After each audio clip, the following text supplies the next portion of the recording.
Your endocrinologist never told you about this kitchen spice. Not because it doesn't work, but because no one ever checked whether you were using the right kind. Those dangerous blood sugar spikes after meals, the ones that leave you shaky, exhausted, anxious, and foggy. There is one specific spice, the correct variety, that has been clinically proven to reduce post-meal blood sugar spikes by up to 29% in just 1 week. Instead, most patients are pushed toward $300 a month medications that cause bloating, gas, and relentless diarrhea, when this costs pennies per day and often works just as well. I'm Dr. Sandra. Give me 4 minutes, and I'll show you which spice actually works, the exact type that is safe, the wrong version that may be silently damaging your liver, and the precise dose and timing that makes all the difference. The spice is cinnamon. But before you relax, run to your pantry. If the bottle says nothing more than cinnamon, costs a couple of dollars, and came from a regular grocery store, there's an overwhelming chance you're using Cassia cinnamon. And Cassia is not medicine. Cassia cinnamon is a cheap bark loaded with coumarin, a blood-thinning compound that becomes toxic in regular daily doses. In high amounts, coumarin attacks your liver. Over time, it can raise liver enzymes, trigger inflammation, and in severe cases, cause lasting liver damage. Here's the danger no one warns you about. People trying to fix their blood sugar often take cinnamon every single day. If that cinnamon is Cassia, you may be lowering glucose while slowly poisoning your liver. You don't need Cassia. You need Ceylon cinnamon, also called true cinnamon. But identifying the right cinnamon is only half the story. Most people who try cinnamon fail because they take too little, so nothing happens, or they take too much, risking hypoglycemia. There is a very specific dose and a narrow timing window that makes cinnamon work like medicine instead of decoration. And once you understand this, you may start questioning why your endocrinologist reached for a prescription pad instead of asking one simple question. Let me show you what I mean. Last fall, a man named Marvin walked into my office looking defeated. Marvin is 68 years old, and his blood sugar wasn't just high, it was wildly unstable. After nearly every meal, his glucose would spike above 220 milligrams. Anything over 180 after eating damages blood vessels, nerves, kidneys, and eyes. But the spikes weren't even the worst part. 2 hours later, his blood sugar would crash down to 70 or lower. He would get shaky, sweaty, dizzy. His heart would race. His mind would go blank. This is reactive hypoglycemia when your pancreas releases so much insulin after a spike that it drives your blood sugar dangerously low. Marvin was stuck on a daily roller coaster. Spike after breakfast, crash mid-morning. Spike after lunch, crash mid-afternoon. Spike after dinner, crash before bed every single day. He was exhausted, anxious, unable to function normally. His endocrinologist reviewed his continuous glucose monitor graphs, the clean lines, showing dramatic peaks and crashes, and prescribed Acarbose slows carbohydrate digestion by blocking an enzyme in the small intestine. On paper, it should reduce spikes. In reality, those undigested carbohydrates don't disappear. They move into the colon where bacteria ferment them. The result: gas, bloating, cramping, explosive diarrhea. Marvin was prescribed 50 milligrams 3 times a day with meals. Even with insurance, the medication cost $300 per month. He took the first dose with lunch. Within 2 hours, he was miserable. His stomach cramped, his abdomen bloated. He ran to the bathroom 3 times that afternoon. Humiliated, uncomfortable, and angry, he called his endocrinologist. "I can't live like this," he said. She told him to cut the dose in half and increase it slowly. "Your body will adjust," she said. "The side effects are temporary." They weren't. Even at the lower dose, the gas and diarrhea continued. After 1 week, Marvin quit. He would rather deal with blood sugar spikes than spend his life chained to a bathroom. That's when he came to see me. I reviewed his glucose data carefully. Fasting blood sugar, around 120. Breakfast oatmeal and banana spike to 230. 2 hours later, crash, 265. Lunch sandwich and chip spike to 240. Crash, 270. His pancreas was flooding his bloodstream with insulin, desperately trying to control glucose, then overshooting every time. I asked him one question no one else had asked. Do you use cinnamon? He blinked, like, for flavor. Yes, I said, but specifically, Ceylon cinnamon. I explained that true cinnamon contains polyphenols that reduce post-meal spikes by improving insulin sensitivity, not by blocking digestion. Clinical studies show that 1 teaspoon with a meal can reduce post-meal spikes by up to 29%, without gas, without diarrhea, and without the $300 price tag. Marvin stared at me. My endocrinologist never mentioned that.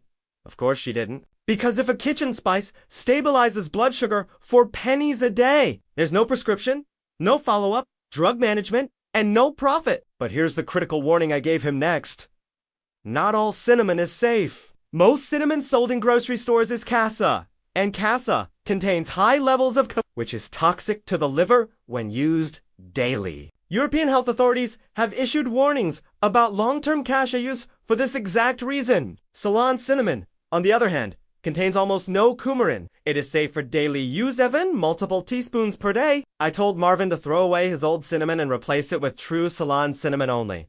Then I gave him the protocol. 1 teaspoon with every meal. Not once a day. Not randomly. Every meal. Breakfast, lunch, dinner. He was skeptical but desperate enough to try. Within 1 week, his blood sugar roller coaster was gone. And to understand why, you need to understand what actually causes post-meal blood sugar spikes and why cinnamon works at the root of the problem, instead of masking symptoms. To understand why cinnamon works so powerfully and why most doctors miss itty, need to understand what actually happens inside your body after you eat. When you consume carbohydrates, bread, rice, pasta, potatoes, fruit chore, digestive system breaks them down into glucose. That glucose passes through the wall of your small intestine and enters your bloodstream. Blood sugar rises. In a healthy person, the pancreas senses this rise and releases insulin. Insulin acts like a key, unlocking your cells so glucose can move out of the bloodstream and into muscles, organs, or storage. Blood sugar rises. Insulin responds. And within 2 hours, everything returns to normal. But in people with insulin resistance or type 2 diabetes, which includes most adults, over 60, this system is broken. Your cells stop responding properly to insulin. The locks get rusty. The pancreas has to release more and more insulin to force glucose into the cells. Blood sugar stays elevated longer than it should. That prolonged elevation is toxic. High blood sugar damages the delicate lining of your blood vessels. It triggers inflammation. Over time, it leads to heart disease, kidney failure, nerve damage, vision loss, and cognitive decline. But there's a second, equally dangerous problem. Eventually, the pancreas overreacts. After struggling to control the spike, it releases a surge of insulin. Too much insulin, blood sugar plummets. That's when you feel shaky, sweaty, weak, anxious, confused.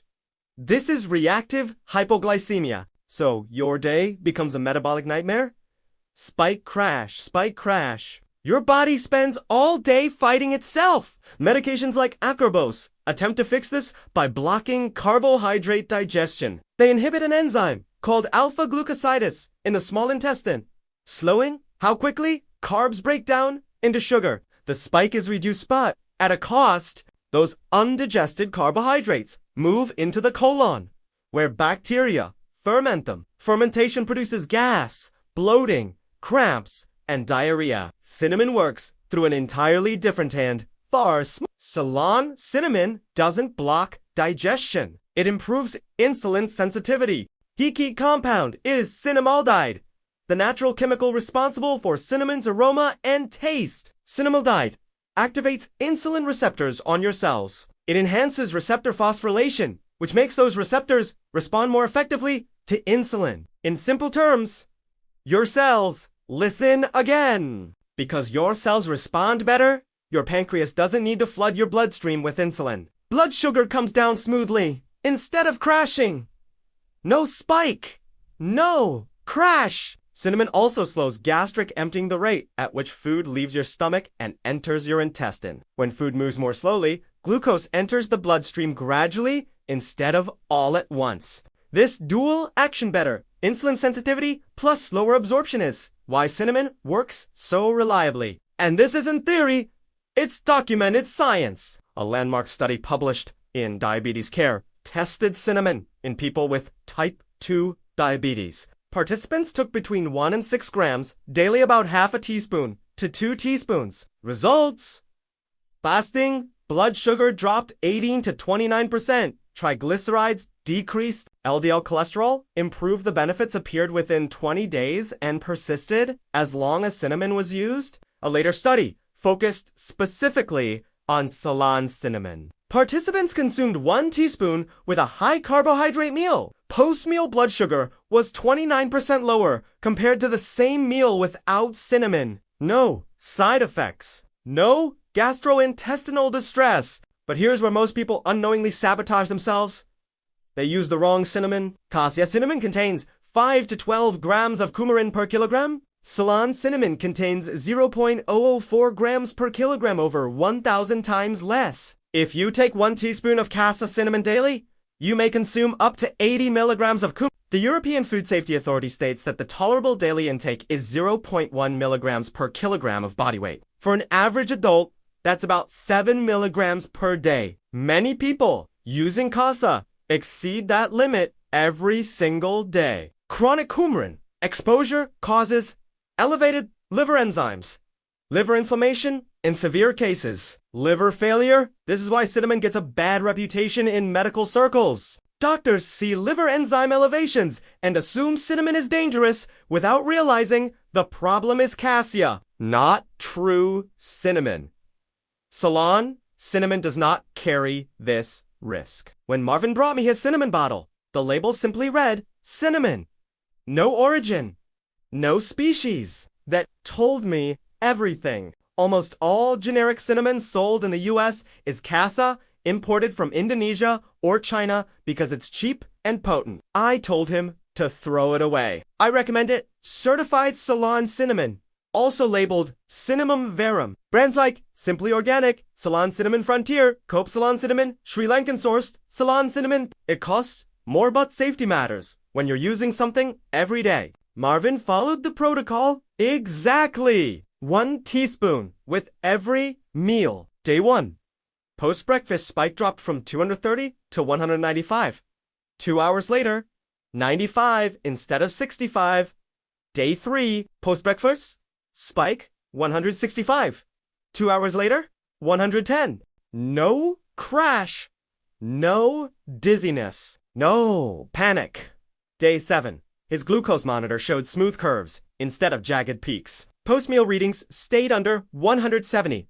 No drops below 80. For the first time in months, Marvin felt normal. His fasting blood sugar dropped from 120 to 105.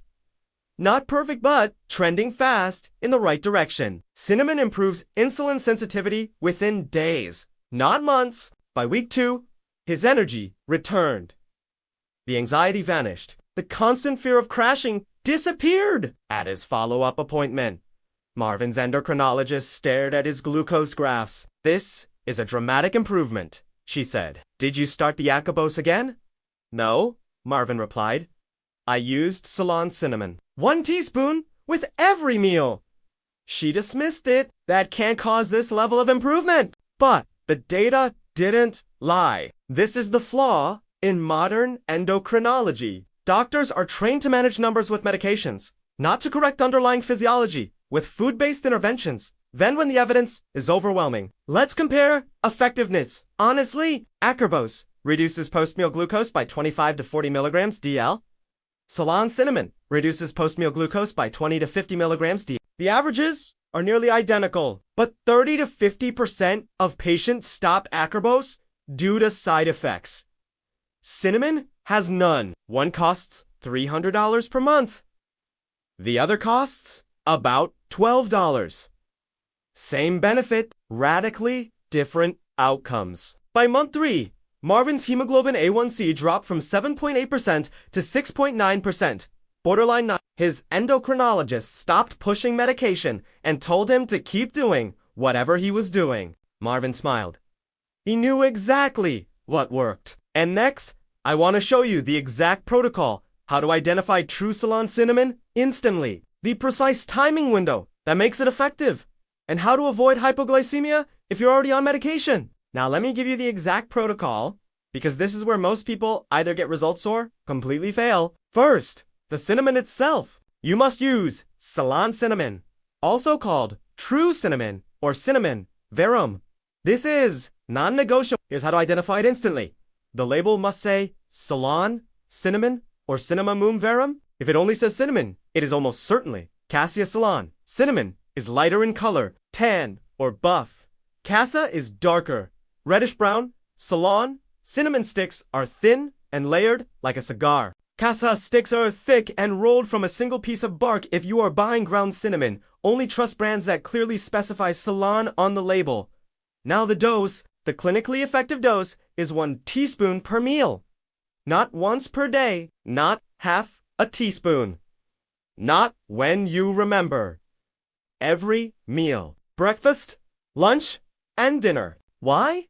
Because cinnamon only works when it is present at the same time carbohydrates are being absorbed. If you eat carbs without cinnamon, you will spike. This is the mistake most people make. They take cinnamon in the morning and assume it works all day. It doesn't. Cinnamon works locally and hormonally during digestion. Now, the timing window. Cinnamon must be taken with the meal or within 10 minutes of starting the meal. Taking it 30 minutes later is too late. Taking it an hour later is useless. The glucose has already entered your bloodstream. Think of cinnamon as a metabolic moderator. It has to be present during digestion. How to take it? Sprinkle on oatmeal, yogurt, or fruit mix into coffee or tea. Add to smoothies or protein shakes. Sprinkle on sweet potatoes, squash, carrots. Add 2 roasted vegetables or grilled chicken. Ceylon cinnamon has a mild, slightly sweet flavor.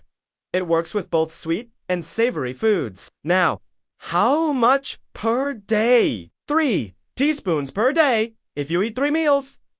This is safe with Ceylon cinnamon. It does not exceed Coumarin limits.